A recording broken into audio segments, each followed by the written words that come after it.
Ashama harkafuunee kam jirtu kabajamtoota Jira Miidiyaa irraa kan isiniif darbaa jiru qophii keenya kudhaama jaalaati. Maariin egaa akkuma beekamu qophii keenya kudhaama jaalaa torbeetti yeroo tokko kan isiniif darbu nureen namoota jaalala irratti milkaa'anii muuxannoo mudannoo isaanii irraa qorachaadha kan yeroo hundaa turtii taasifannu. Arralleen egaa jaalala keessatti namoota milkaa'anii ijoollee waliin oolanii waa hedduu darbanii arraas ga'an tokko keessummaa of biratti isiniif qabadheen jira. Isaan waliin turtii bareedaa kan taasisnu ta'a. Isinillee turtii keessan nu faana taasifadhaa kan isiniin jedhu anis manneen durajeeti gama ogummaa kaameraatiin suukeessaa eebbaan waliin jira turtiin keessan kudhaama jaalalaa waliin haa ta'u. Hayyee dursa hayyamammaa taatanii as mooraa mana barumsaa adnaa yeroo keessatti nu affeeru keessatti guddaa galatamaa sin jechuun barbaada. Alfaadha gooftaan gaaf keessatti. እንግዲህ ቅድሚያ ለሴት ነው የሚባለው ከአንቺ ልጀምር እንዳው እስቲ ስሜ ያው ብርቱካን ጌትነት አየስ ነው እኔ ሀብታሙ አብዱን ጀራማ አየጋ እኮ ቤከሙ ቆጲን ኬኛ ቆጲ ኩዳማ ጃላላዳኒ ቆጲን ኬኛ ኩዳማ ጃላ ከነረት ጥየፈቱ ዋይ መጃላዳ እስኒሞ ጆሌሽንሌን ከነስኖሊን ወረተኒ እንጅርተኒ ማቲ sirriitti barnoota namaa ta'uudhaani nama baay'eedha kan waa'ee keessanii nutti himaa tureni. Har'a waa'ee makanaadha kan gara dugda duubaa dargaggummaatti sin deebisnee sin faana kan turtii taasisnu. Mee isinirraa jalqabuuni akkamitti burtee wajjin akka wal bartanii? Burtee wajjiniin kan wal barree bara 2001 akkasidha. Akkamitti wal bartan isa jedhuuf egaa seenaa of keessaa qaba. Ani naannoo isheenii suuqii qabdii turte. Naannoo Wasan iddoo jedhamu suuqii shaqaxaa jechuudha. Iddoo qabdii gurgurtii. Ani immoo hojii naannoo sanatti farniichar mana hojii mukaaf sibiilaa isa jedhamu ani immoo naannoo sanaa qaba. Galgala hojii gaafan bahu ishee bira darbeeti kanan manatti galu. Ishee biratti golee biddeen qoraa ishee biraa bitadhee galee manatti galee wayii firfir yookiin immoo bakka shiroo ishee jiraate hojjedhee nyaadhaa akkasitti wal barasee hojii jechuudha. አንቺን ልጠይቅ እስቲ ለመጀመሪያ ፍቅር ያዘሽ አንቺ ነው ወይስ እሱን ነው?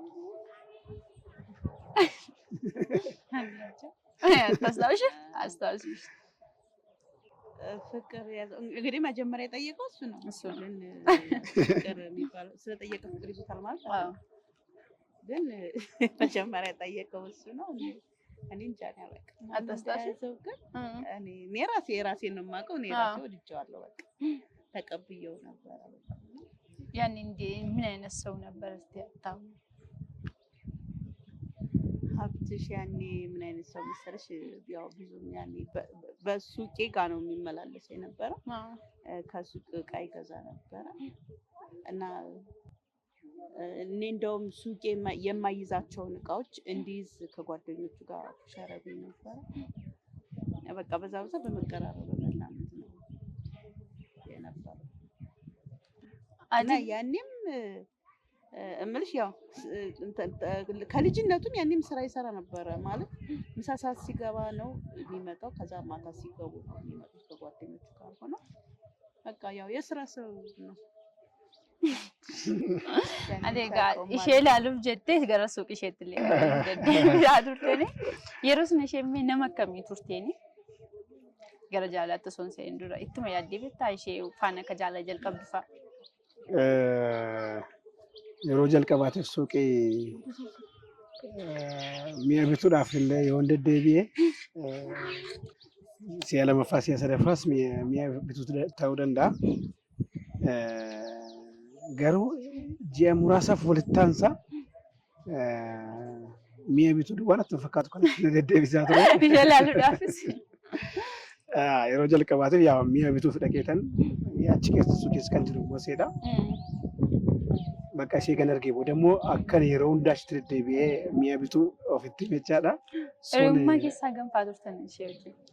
Isee wajjin hiriyummaa keessaa waggaa 5. Waggaa 5 hiriyummaa walii wajjin turre. Waggaa 5 boodadha kan gara gaa'ilaatti kan dhufne jechuudha. Namni egaa yeroo keessumaa gara hiriyummaa kanaa yeroo walii wajjin turanii namni sun akka wal jaallatuuf jedhee waan meeqatu jechuun fakkeessanii jiraachuu hin jira miti akka namni tokko wal jaallatuuf jedhame yeroo ishee wajjin hiriyummaadhaan jirtuu fi eegamanii tokko jiraachuu jalqabdanii amalli ishee wanti jijjiirame kan bakkeetti beektuu fi eega fuutee kana dasti ta'ee jira laata. Inni kun ijoollotuma obboloota keenya durbaa biratti waan mul'atu ta'ee yaada. Maalummaa dhokataa kan jedhu jira nama keessa. Olof dhiira keessas durba keessas maalummaa dhokataan jira. Maalummaa dhokataa jechuun kaleessa na aartuu yeroo si aartu nargu bora aaruu dandeessa. Kaleessa inni fattu bora fattuu dandeessa. Wanti addaa argite jira yoo jette waan baay'ee nama mufachiisu yoo ta'u baate illee yeroo nama tokko wajjin jaalalaan walii wajjin turteef egaa walii wajjin jiraachuu jalqabdu maalummaa dhokataan yeroo itti mul'atu jira. Inni sun mudata, inni sun anytime ammas mul'ataa jira, boris mul'ata. Maalummaa dhokataan guyyaa guyyaatti abbaamti illee kan hin beekne jechaadha. Inni sun anarraas mul'ata. Isa kan arginu guyyaa guyyaatti argaa jirra jechaadha. እስቲ ቡርቴ ወደ አንቺ ልመለስ። አብቴ ምን አይነት አባት ነው? ስለሱ ንገር። አብትሽ ጥሩ አባት ነው። ለልጆቹ ብቻ አይደለም እሱ ማለት ለልጆች በሙሉ የሚችለውን ነገር ሁሉ ማድረግ ነው የሚፈልገው። ካየሽኛ ቤት ብዙ ልጆች አሉ። እነዛን ሁሉ በሚገርምሽ ከልጆች ከወለዳቸው ልጆች እንኳን መለየት አይፈልግም እና በቃ በጣም የፍቅር አባት ነው። ፍቅር ሰጪ ነው፣ አስተማሪ ነው፣ ጥሩ አባት አሪያ ነው፣ የሚችል አባት ነው።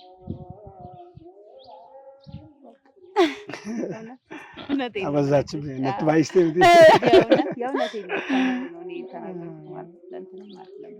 እውነቴን ነው። ለአንቺስ ምን አይነት ባል ነው? ለእኔ ሀብትሽ ሁሉ ነገሬ ነው፣ ትምህርት ቤቴ ነው። ብዙ ከሱ ተምሬያለሁ። ብዙ ማለት ነው በህይወት ብዙ የምትማሪያቸው ነገሮች አሉ። ግን ደግሞ እኔ ከሱ የተማርኩት በጣም መልካም ነገሮች አሉ በጣም ማለት ነው። እና ለኔ ጥሩ ባል ነው። Gaaffii mun ishee gaafadheen si gaafadhaan isheen haadha akkamiidha? Ndawma asirratti yeroo baay'ee kan rakkisu anadhanna isiidhaan al tokko tokko maaliin jiraani ijoollee meeqa qabdaa jedhan. Na lakkoofsa ijoollee lakkooftee ijoollee mana minaaminaan jetti. Ani garuu ofitti dabaleetanii lakkoofsa ijoollee irratti jechaadha. Wanneedha. Addaa'imuuf godhee jiru. Addaa'imuuf godhee jechaadha. Innaa haadha jedhee mul'isu haadha mana jedhee mul'isu qofatu hin ta'in jechumaan haadha mul'isuun yeroo itti dhibu jira miti isa gararraadha jechaadha. Isa gararraadha. Ijoolleen masmara akka qabatan bakka daqiiqaa gidduutti jijjiirama ijoollee hordoffii isheen gootu waan addaati. Isa kanatti immoo gammachuu guddaan qaba jechaadha. Innaa anaaf immoo burteen kana ibsuudhaaf illee jecha hin qabu. Anaaf akka haadha waan jedhe haadha gararraadha. Kam jedhe akka ibsuuf hin beeku garuu waanuma ndokooti waan jedheen ibse salphachuu danda'a. Ijoollee meeqadhaa kan isin horattanii jirtanii? Amma ijoollee 5 qabna. 5 nu dhiira. 5 dabaluudhaaf immoo yaa qophaa'eera jira. Ati gaanii dura afaan kanallee akka hin dandeenyedha kan dura sirraa dhagaa ture. Afaan Amaariffaa kana jechuudha. Yeroo osoo gara magaalaa Finfinneetti dhufanii durani amma garuu hundi keessan afaan Amaariffaatiin kan isin fayyadamtanii akkamitti akka afaan kana gara baruutti dhufteeni amma ammas dhuunfatee yoo waan egaa yaa Amaariffa barachuudhaaf baay'ee ishee hojii yeroo baltee dandeessa turte miti? Yeroo isa ijoollee baree nan danda'a. Yommuun biyyaa dhufe yaa waggaa 22 waggaa 23 akkas ta'eera egaan gara Finfinnee dhufe Amaariffaa barachuuf immoo baay'ee isaas intanii jechuun barbaachisu nama barama jechaadha. Nama barama. Yeroo baay'ee jaalala keessatti namni kun nama naaf tola yookiin taayippii koo kan jedhamu jira miti taayippii koo miti kana asiif nama akkamii ture jechuun filannoon kee dur tun fuudhee nu turee an qabatin dur. Dhugaa dubbachuuf yoo ta'e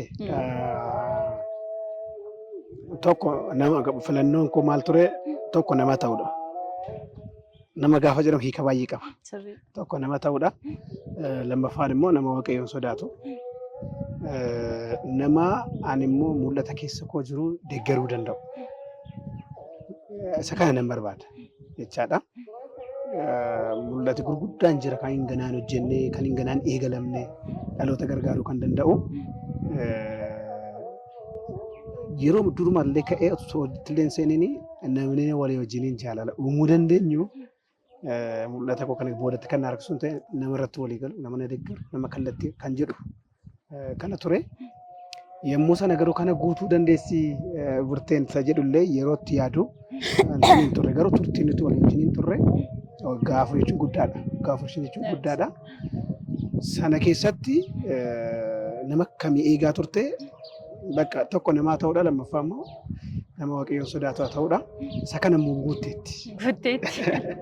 Isa kana guutteetti kaarraa kanaaf immoo namuma jechaadha namni ulaagaa eegduu persentii 100 guutu. Anis hin guutu jechaadha.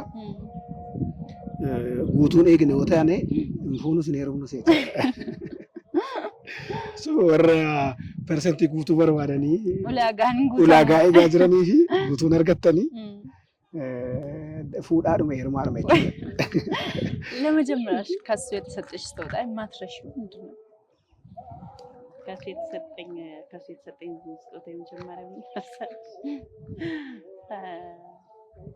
የገዛው እንትን ይመስለኛል መተማ ይሁን ሱዳን አላውቅም፣ ግን ከዛ ሄዶ ሲመጣ ነውና የሆነ ዳይሪ ነገር ነውና የሆነ እንትን ነው በቃ የሆነ ተረት ነው የሚያወራው መጽሐፍ እና ከዛ መሃል ላይ ፎቶ የሚያስቀባለውና የኔን ፎቶ ከተበት እሱ ነው የሰጠኝ እስቲል አለና በቃ እሱን ሳይሆን ነው በቃ ሰርፕራይዝ ይሆን ካሴ የማረሰው የሆነት ማለት የስጦታው ትልቅና ትንሽነቱ ሆኖ ሲያ በቃ ነገር ይያ ብቻ ግን ደስ ይል ነበር።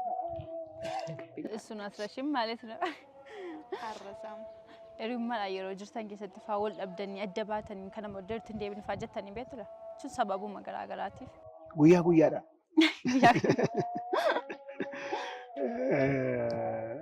akkuma neechuu barbaade baay'ee qaamala rakkisaan qaba jechaadha. Inni kan rakkisu anadha. Anamma hararra taa'ee gaafan yaadu maaliifan akkas aaraan jedhe maaliifan akkas jedhee of ilaalu intin eellawu sababan qabu. Sababan qabu wal loltanii beektuun al tokko tun ta'in al kuma wal lolleerra garuu egaa wal lollee booda anis ka waa itti amanuu qaba see waa itti amanuu qabda. Maaliif aartee maaliif naaree maaliif wal lolee maaliif minaamin jennee deemne teenye dubbanna. Yeroo baay'ee namni tokko gaafa fuudhaaf qopheessuun maatiin isaa irratti lola kaasuu danda'a. Intalli sun siin taatu, gurbaan sun siin taatu sababa jedhamuufillee bultiin nama baay'ee hin diigaman yookiin namni sun addaan ba'uu danda'a. Keessan keessatti maatiin rakkina uumeera laata? Ditteelii maatiin kana keessaa akka waliigalaatti maatiin kiyya maatii kos galateeffachuu kan barbaadu maazariin isarrallee hin jirtu lubbuudhaani yeroo sanatti garuu haadha koos ta'e abbaa kiyya filannoo koo gidduu galuun barbaadani jechaadha. Innaa eenyuun ta'u filannoo koo keessa galanii filannoo mataa isaanii kaa'uun barbaadan. Isa kanatti namanu garuu gidduu galeera bakka namti anumtan wajjin oolee bulullee gidduu galuun guyyaa tureera. Iseetti waa tokkotti waan tokko himu walirraa fageessuuf yaalii baay'een tureera. Garuu siqeenyi seenaa waan sanaan dhaabatu hin turre siqeenyaan isee giddu ture waan jechoota namaatiin dhaabatu waan hin turreef har'a geenyeerra jechaadha tureera. Namni egaa sababa malee waa tokko hin godhuuni akkuma isheen dura nuu kaasteeni akka ijoolleedhuma keenyaatti kan inni ilaalu ijoollee hedduudha kan inni gargaaru jetteen hin jirti misti gaafsiyooti nutti himi waa'ee kana. Waa'ee gargaarsa ijoollee kana yeroo baay'ee gaaffiin hin ka'a. akka kutaa magaalaattis miidiyaanis dhufee gaaffii akkasiin kaasa. Ijoollee akkasiin gargaara isa kana irratti dubbachuu baay'een barbaadu. Lammaffaa ijoollee sanas yeroo baay'ee miidiyaan naqee viidiyoo fudhachuu barbaada. Isa sana iyyamee hin beeku jechuudha. Garuu qaamaan naqanii ilaaluu hin danda'ama. Garuu akkamitti gara sanatti dhufte isa jedhudha kan yaalleettanii. Ani yaa jireenya miira keessa nama galchuudha kan ani dabarse jechaadha. Jireenya karaa duraa isa jedhamu yaa godaana tadarii jedhe isa beekamu. Jireenya akkasiitti kanan jiraachaa ture. Sana jechuun jechuudha. Akkan qilleem wallaggaadhaa dhufeeni iddoon boqodhuun qabu karaa duradha. Yoo xiqqaate waggaa lamaaf ji'a ja'a hanga waggaa sadiitti karaa dura kanan bulaa ture jechaadha. Jireenya karaa duraa jechuun immoo beektaa harka namaati eegdee hoteela eegdee itti kan jiraattu hoteela naannofnee nyaata raafaa gaggaafanneeti kan jiraannu. Jireenya sana dabarsuun koo immoo egan gara hojiitti dhufee gaa'ilatti dhufee of danda'ee of bulchuu eegan danda'ee booda immoo mudannoo addaatiin gara ijoollee kanaatti gargaarutti dhufe jechaadha. Sun jechuun maanni yaa karaa dura akkamitti baatee akkam turte achi keessa ditteelee achi keessa galee dubbachuu yoon barbaachuu baadhallee waggaa 3 keessatti jireenya baay'ee miira nama keessa galchuudha kan dabarse. Egan sana keessaa ba'ee gara hojiitti dhufe booda garuu akkamittiin ijoollee gargaaruu jalqabde see jedhu duwwaa isa dhattachaadha. Ijoollee gargaaruu kan eegalle nyaachisa barattootaa kan jedhu mootummaan kan eegale barattoota nyaachisaa jiru jira jechaadha. Yaa waan dubbatamuuf qabeedhan yeroo hundaa hojii guddaa akka sadarkaa biyyaatti hojjetamaa jiru keessa nyaachisa barattootaa inni jedhamu akka salphaatti kan haasa'amu miti. Boo'icha harmoolii baay'ee kan haqe waan ta'eef jechaadha. Yeroo bara itti eegale keessaa barattoota nyaachisa iddoo garaagaraatti eegale iddoon hin eegalle immoo jira. Sana eegalchiisuudhaa fi kutaan magaalaa garaagaraa hooggantoonni naanna'anii namoota biizinasii irra jiran namoota harka warraa waa qaban wanta ni gaafachaa turan. Gargaarsa gaafataa turan. Hin jalqabsiisneedha jechaadha. Akka tasaanis na gaafatanii waan danda'u godhe jechaadha. Waan danda'u godhe gaafa nyaachisi barnootaa sun eegalamu akka danda'e jalqabsiisnuu fi naaf feeranii dhaqee mudannoo achitti na mudate irraan ka'eeti kanan ijoollee kana gargaaruu eegala jechaadha. Seenaa kee kaleessa waan keessa dabarsitees waan yaadattuuf waan baay'ee namatti toludha. ወደ አንቺ ልመለስ ረሳንሽ። እስቲ ለአንቺ ፍቅር ምንድን ነው? ፍቅር እንዴት ነው የምትገልጪው አንቺ? ፍቅር መሰጠት ነው። ራስን አሳልፎ መስጠት ነው። ከዛም አልፎ ራስንም መውደድ ነው።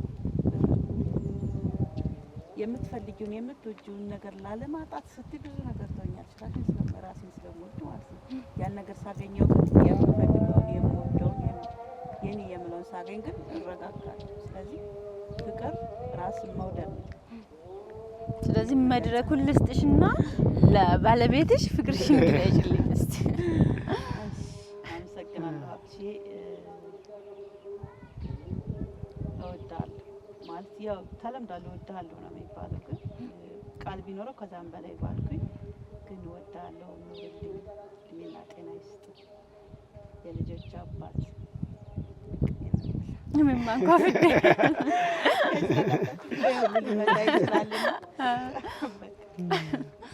ayyeega akkuma barri kun beekamu jaalalli ulaagaa irratti hundaa'ee jira amma garuu baay'inaan jechuudhaan fuudhaaf heerumtiyyuu akka durii hin baay'atu.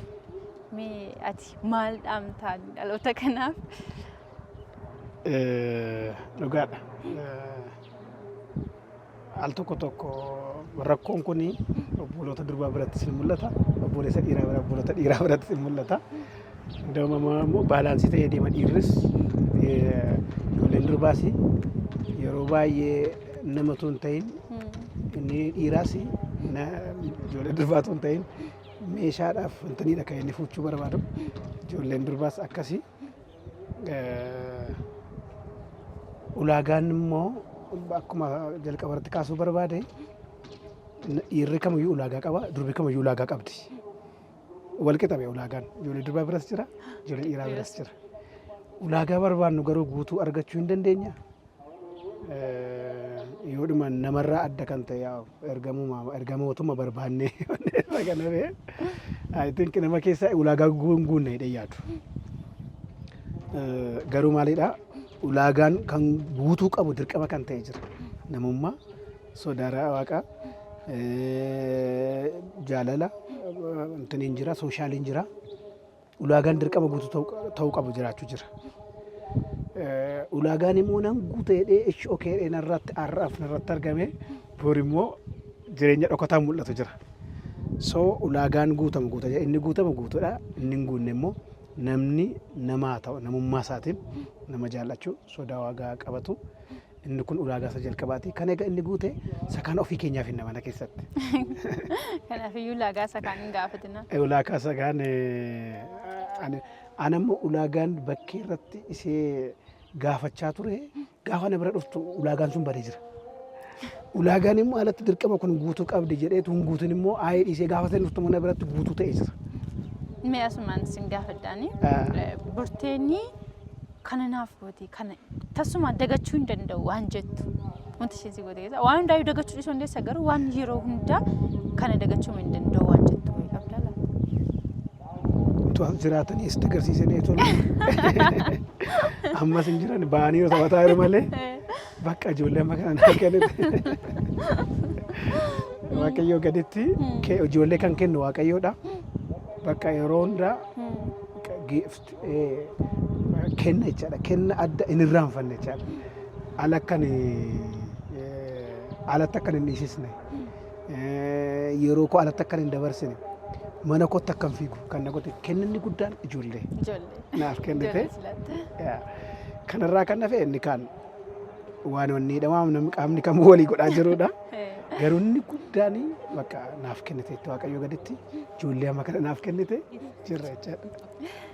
Yeroo baay'ee namni akkuma walitti jirutti wal sodaan jira wantoota tokko tokko jaalala waliif qabu waliif hin ibsu gaafuma ba'uu haadha manaa koo nan jaalladha abbaa manaa koo nan jaalladha malee meesin jaalala keessan walitti nimtu yeroo bilbilaan asoftu dubbachuu dandeessu amma garuu yeroo mana keessa jirtanii takka wal jaalladhan amma immoo sumaan carraa kanaan akka jaalala kee ibsituufan barbaada. Si ibsee beekaa jettu gaafattee garuu natti tole sin jaalladha sin jedhee beekaa isa booda wayinaan jedheera wayinaa hin jenne itti ta'a achirra dhaabadhee garuu yaa warreen ibsaaf har'a jechaadha har'a so inni mul'is ፍቅርን ገልጾሽ ያውቃል ወድሻለሁ እያልሽ ቀን በቀን እንትን እንዳላረገ ያውቃል ወይ ብላ ያውቃል ሽቲና ወይ መሀል በአዳራሽ መሀል አንድም ስንት ሶስት እኔ ባገኘሁት መድረክ ያው በየጊዜ የተለያዩ መድረኮች ያጋጥማሉ አይደል? ባገኘው መድረክ መጀመሪያ መጥራትና ፍቅሬን መግለጽ የምፈልገው ባለቤቴን ሳልጠራ መውረድ አልፈልግም።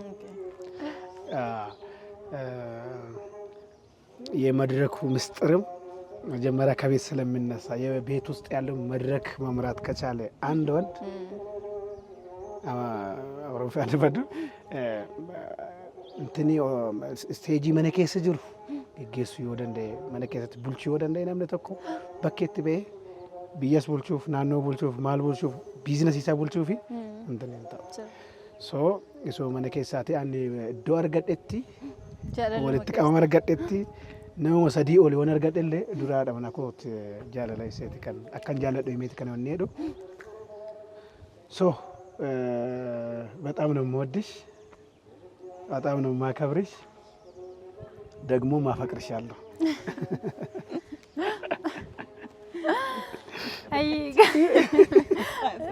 እኔ ራሱ ላለክስ ነው አለም ቱ ቦፈንጀላኒ ጃለ ከሰን ጋኩማ እንዱራ ዱበደ ጃለ ባየ ደመ ኢናፕስ ሱዳኒ ነሞ ቡልቲ ኖረንለ እትሰን ሰነ ወጃችሲሳኔ ሚያስማኒ ገረጡ ሙራት ደጋ ሰገንዳ ከኛ ከንፍዳ ጅሩ 50 ጡመረቲ 50 ዳሙ ወርባደን ደገጎታ ደገጎ dhaamsi dhaamuu barbaannu dhimma jaalalaan kana wal qabate ulaagaa kee xiqqeessaa. Daga nama dafaa fuudhaa. Ijoolleen dhiiraa warreen fuudhanii dafaa fuudhaa. Warreen heerumnes ulaagaa dhiisaatii heerumaa dafaa addatti. Isa kana kan jechuu barbaadu. Lammaffaa namni namaa ta'u. Namni namaa ta'u jechuun hiika baay'ee qaba isiniin jedheera. Namni namaa ta'u qomoo maaloo qabaa hin qabdu akkasii manaama tun ta'een tokko namni namaa ta'u sodaa waaqayyoo qabaatu gaa'ila booda waa'ee gaa'ilaa yeroo hundaa gaafa dubbannu gaa'ila keessa faayidaa maaltu jira gaafa jiranii an gara eebbaatti gara namoota gargaarutti iddoo mooraa nama argitan kun kan dhufuu danda'e eegan gaa'ila keessa dhufeeti. Tun gaa'ila keessa dhufuu baadhee dhufu jedhee of amanan. So intini akkasiifaa qaba gaa'illi eebbuma amma argachuu barbaannullee gaa'ila keessa ijoolleen gaafa dhufan maal dhufan eebba fidhee dhufu gaa'illi. Heerumni akka dhufu laalla. Heerumaati dafaati dafaa fuudhaa dafaa heerumaa eebba sin eeggatu eebba siniif kaa'amee jiru gaafa gaa'ila keessa galtan waan argattaniif dafaa heerumaa dafaa fuudhaa jechuun barbaada jechaadha. Ayyee galatooma.